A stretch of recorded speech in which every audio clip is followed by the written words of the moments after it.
సాధారణమైనటువంటి గౌరవాన్ని పొందిన మీరు ఈరోజు అదే వైఎస్ఆర్ కాంగ్రెస్ పార్టీని విడనాడి తెలుగుదేశం పార్టీలో చేరి జగన్మోహన్ రెడ్డిని విమర్శిస్తూ ఉన్నారు. సూటిగా అడుగుతున్న రాజకీయ విచారణ లేని మిమ్మలను వైఎస్ఆర్ కాంగ్రెస్ పార్టీని విడిపోవడానికి కారణం ఏమిటో చెప్పగలుగుతారా ప్రజలకు? అధికారం కోసం, డబ్బు కోసం, మంత్రి పదవి కోసం.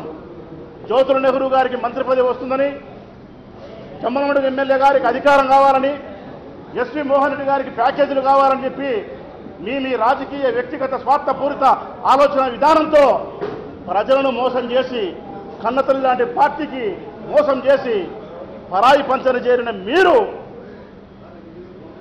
టికెట్ ఇచ్చి గెలిపించిన జగన్మోహన్ రెడ్డి గారిని దుర్భాష ఆడడమా, అవహేళనగా అవమానకరంగా మాట్లాడమా, ఇది ఎంతవరకు సమంజసమో ఒక్కసారి మీరు ఆత్మపరిశీలన చేసుకోమని చెప్పి ఈ ముగ్గురు నాయకులు ప్రశ్నిస్తా ఉన్నా. ఇందులో ఎక్కడా లేని న్యాయాన్ని మీరు ఈ శాసనసభ ద్వారా సూచిస్తా ఉన్నారు.